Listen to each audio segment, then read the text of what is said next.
अस्सलामुअलैकुम नाजरीन, आप देख रहे हैं उर्दू वाक़ से ख़बरनामा। मैं हूं नौशाद अंसारी।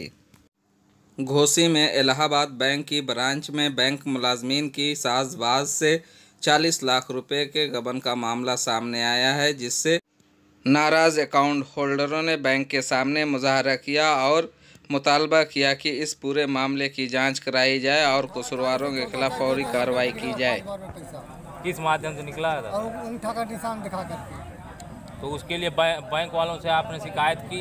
हाँ, शिकायत किया। तो क्या क्या क्या कह रहे हैं? बैंक वाले बोल रहे हैं तुम्हारा अंगूठे का निशान फर्जी दिखा करके कोई पैसा निकाला है। आपका नाम क्या है? आपका किस बैंक में अकाउंट? इलाहाबाद बैंक। तो क्या क्या समस्या थी आज आपको? हमारी समस्या है कि कुछ अरे जैसे हम पैसा निकालने आए तो हमारा पैसा गायब था। हम अंगूठा नहीं लगाते थे, हम लिखते थे, इसीलिए बोलते थे कि तुम्हारा आधार कार्ड से जुड़ा है। आधार कार्ड से हमारा नहीं जुड़ा है। आधार कार्ड से आपका अकाउंट लिंक नहीं है? नहीं। तो किस माध्यम से पैसा निकल गया आधार कार्ड से?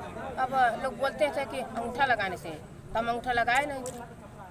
एटीएम भी यूज नहीं करती? नहीं, हमारा एटीएम नहीं। बता रहे हैं जैसे कि लोग का कहना है कि बगैर हम लोग थंब लगा भी नहीं रहे हैं फिर भी निकल जा रहा है, तो ऐसा कैसे हो रहा है? क्योंकि जो न्यू है बता रहे हैं हम लोग नए नहीं लगा रहे हैं जी, लेकिन जो अक्टूबर 2018 में थंब लेकर के वो लोग गया है जी उसका क्लोन तैयार कर रखा है जी। ये लगाए या न लगाए वो तो वहाँ से निकाल रहा है। तो उस पर अभी तक एक्शन क्यों नहीं लिया? कड़ी एक्शन क्यों नहीं लिया गया? एक्शन हमारा बैंक जो है हेड ऑफिस है पूरा जो है इस बैंक के ऊपर चढ़ा हुआ है, इसीलिए पहले वाले कुछ किस्त जो है 8 लोगों का पैसा शायद यस बैंक गोरखपुर आ गया, लेकिन अभी यस बैंक